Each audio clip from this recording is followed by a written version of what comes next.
Hello everybody, and welcome back to another crypto video.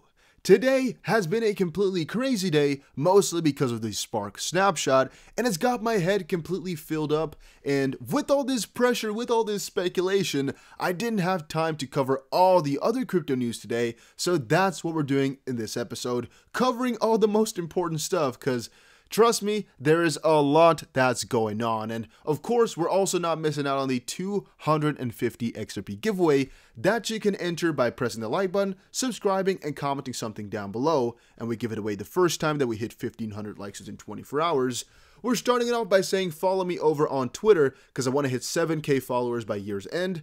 Then moving over into the billionaire list with Jed McCaleb, Ripple's and XRP's co-founder / the stellar co-founder, having been the 40th richest man in the world, and he's selling a huge amount of XRP. People need to actually realize that this selling that he's doing is mandatory, so to speak. I mean, he cannot, or we at least as a community, cannot circumvent him selling, and I kind of wonder what would happen, by the way, if all the miners together, again, just so more than 50% of the network, no, I should actually say more than 80% of the network, were to vote against him just blocking all his money, right? What if 80% of the validators were to just block his money? Would that be a possibility within XRPL or not? I know, for example, if we wanted all the XRP that's in escrow to be just messed up, it would be possible, but maybe some new amendments would have to be put in place to actually allow that. But I think it should be possible, right? Theoretically speaking, to lock Jed McCaleb out of his money. I know it's not that fair because, of course, he officially had just that money given to him by, I guess, design. However, since he's a bad actor and he's doing nothing but selling, I mean, legally, that might not hold up. But on the contrary, what if he has a network decide to lock him out? Who will be liable then? The validators of a decentralized network? I don't think you can sue anybody for doing that. So, that's an interesting one to consider. I'm just thinking about that one, right? I just noticed it and I thought about it when I was looking through his money and how much XRP has been given. But that's given to him periodically, right? And you should think about it this way. If he's been given this money by Ripple, what if we were to block the XRP that Ripple has for him? You guys get what I'm trying to say? What if? Yeah, maybe I'm stupid though. Maybe it's not possible at all. Could definitely be so. Maybe he has all the money himself just locked up somewhere as well. I just don't know. All right, I'm not interested because I think we cannot do anything about this and it's not hurting the price. It may put the price down like 2 cents or so, but it's definitely not keeping XRP from going on a big bull run. And we cannot do anything about it, so why bother? That's kind of my philosophy behind it. Then Huobi announces real-time settlement for BTC, Ethereum, Link, XRP, and USDT margin swaps. That's pretty cool as well, coming out from Huobi. A nice little announcement. Not that big, not that crazy, but again, just some good stuff, all right? And DBS, again, I've said it to you guys a couple of times now, Singapore Ripple connections are insane. Insane.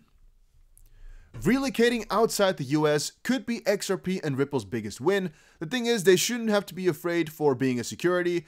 It would just bring out a lot of regulatory clarity if they were to do that, and generally, it would just be a positive thing. However, Ripple, as a proud US company, doesn't want to do that, which I also respect.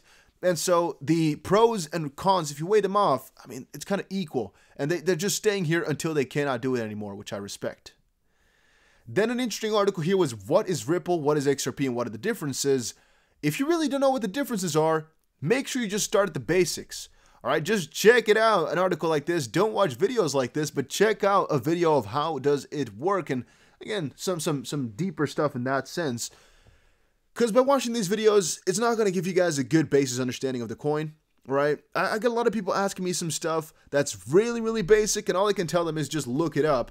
Because, well, if you don't know that, then you probably shouldn't be investing as much as you do, or you should probably think about this a little bit more before putting money in, if you really don't know the basics, because you cannot, and I really repeat that again, you cannot know a coin is going to do well. You cannot have done your own due diligence and invest without knowing what a coin does in the least. You guys get that? Where if you don't know how an XRP transaction works, even in the slightest, you don't know how to send XRP, you can't tell me you've done your own due diligence and you know with the fully right mind that you should be investing in it. I don't think you should be holding if you don't know those basic things. If you don't know how an Ethereum smart contract works, different story. All right, I still think you can buy Ethereum. But again, if you don't understand any of the basics, maybe look up into that first before actually putting into money or putting any money into it. It's been a long day, guys. It's already been freaking 2 a.m. All right, it's actually almost 4 a.m. What's going on? So spare me, all right? Spare me. My talking capabilities have gone down by about 60%. It happens as time moves on, especially if you talk as much crypto as I do. Then Bitcoin regulation stills rally. Is now a good time to buy Bitcoin? So there have actually been two main waves of traders right now. A lot of them talking about 16.5K being hit first. A lot of them talking about right now is the lowest point we're going to get to 18,000 before actually spiking back upwards. And the thing is, guys, I don't really mind it, honestly. I'm holding on anyway. The only reason I should be concerned about this is because I buy every single day, right? And the lower we go, the better of a position I'm going to have. So yeah, if it also happens to XRP, I'm going to get myself more coins, which is nice. But ultimately, I mean, buying at 60 cents or buying at 40 cents, it's not going to do me that much difference, all right? Honestly, with the amount that I'm buying here, it doesn't really matter since I'm buying every single day consecutively. It's all not going to matter too much. Then, whales sell down Bitcoin rally. Why this is fundamentally bullish for crypto? Well, theoretically speaking, whales have to take profits in order to actually get higher up because, well, there's always a way off against people taking profits and people really buying it because they're excited. But if you see people selling off like crazy, yet the price not going down, that's a very bullish thing, right? Because that means things are really looking good in the bigger picture. Where you know these guys are all selling, but still the prices are not down to the ground. A very positive thing here, by the way, was us hitting all-time high and us not plummeting down to like 12,000 or so, which meant even at all-time high, when everybody was in profit, the prices didn't plummet, so people weren't really going crazy on selling at their profits, and the greed index was actually really high as well, which means people are not really letting go of their coins because they know we have some higher place to go to in the future, which is, again, very, very positive, and I'm very much liking that. So, yeah, we also just need corrections. We need to have corrections to go up further, which is logical, but yeah, you should remind yourself of that. Then $700 million in Bitcoin removed from exchanges as BTC liquidity crisis gets harder. This all has to do with the fact that people are holding crypto even crazier than before. They're just holding it on for dear life. Hold is insane. Danny Scott here said, I keep repeating this, but a Bitcoin liquidity crisis is playing out in front of our eyes. Bitcoin removed from exchanges is continuing to drop. Another 700 million removed off exchanges this last week. More people are stacking. It's crazy right now. It's really, really crazy. Why is the price of Bitcoin falling? Well, will it stop? Nobody really knows, so nobody can really tell. Ripple, Coinbase move over 860 million XRP with other top players in the last 15 hours. Fintech giant Ripple, Coinbase, and BitGo, and even some other ones have been noticed, so people notice that, transferring more than 860 million XRP over the past 15 hours. But this stuff, it makes no sense to me to talk about this because, well, we can't really figure out exactly why they're doing that, so why worry about it? Unless there's something really known about what exactly is happening. But even if whales were to do this or the exchanges themselves, exactly what the purpose is for, we don't really know. Here you can see a lot of money is being sent from Ripple to Uphold, but what this is for and what they're doing, I don't know. All right, so what can I tell you about this? Is this good? Is this bad? I don't know. Ripple sending money to BitHold or whatever exchange, Uphold in this case, could be a bad thing because they're selling. Could also be a good thing because they're doing something with that. Maybe they're doing something. We really don't know is the problem. Maybe they're even funding Uphold for an ODL system, right? We don't know is the problem. So I can't tell you guys if stuff like this is good or bad. And XRP being sent is necessarily or not necessarily a thing you should take into consideration because it might just be a transfer of money from one place to another. They could also just have a wallet at Uphold which they want to hold their XRP in. Could also be.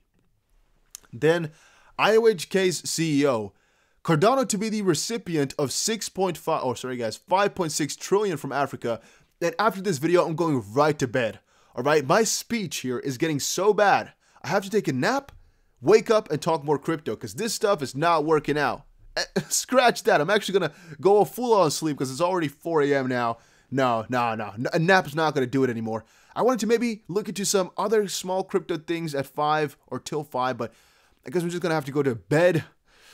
Oh, crypto messed my schedule up like crazy, guys. It's like I wake up maybe 12 p.m.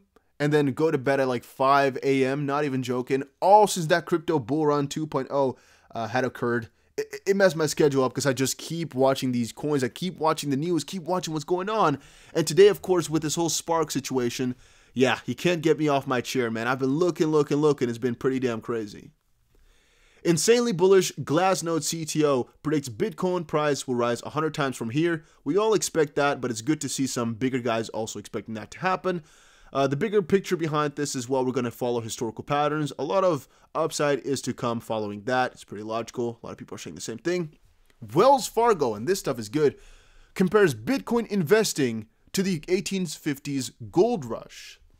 Wells Fargo believes Bitcoin is a speculative asset similar to gold 170 years ago, but admits Bitcoin has outperformed other investment tools. And if you think about this, well, even back in the day, if you bought gold, I mean, it wouldn't have been a bad thing, right? It's not like gold is gone. Gold is still pretty important in this world. It may actually be a very important thing soon if a gold standard were to come on in.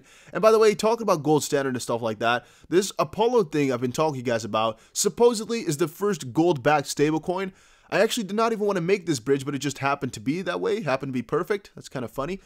Because this thing, the reason I keep telling you guys about it is, if they can do what they promised, it's going to be a huge game changer. Because apparently, this coin's value will be derived from how much money they have stored up in gold and assets. So for example, the length where they can mine gold and stuff like that, that's going to determine the price. But it's going to be a stable coin still. So it's going to go up gradually, piece by piece. And it's kind of strange exactly how that would work, but I'm still talking to the team. However, I have a 5% extra purchase link down below. And by the way, this is not just me who came up with this project. It was because you guys commented it down below all the time. Check this out, check this out. And when I checked out some other YouTubers talking about it, I was kind of persuaded into checking it out, and I like it. All right, so again, it's multiple of you who just persuaded me to check it out. That's what I've been doing, and I bought some coins. Check out the link below, though, if you also are interested in buying some coins. It may be very well big. It may be a scam. Who knows? But I'm checking everything out, and I think it's going to be amazing. But, just wait a couple of days otherwise, and I'll give you more info with my exact opinions. For right now, though, I'm just buying a little bit. And, yeah, that was it for today. Hopefully you all enjoyed it. I have to hit the bed. I have to hit the hay sack because it's pretty damn late.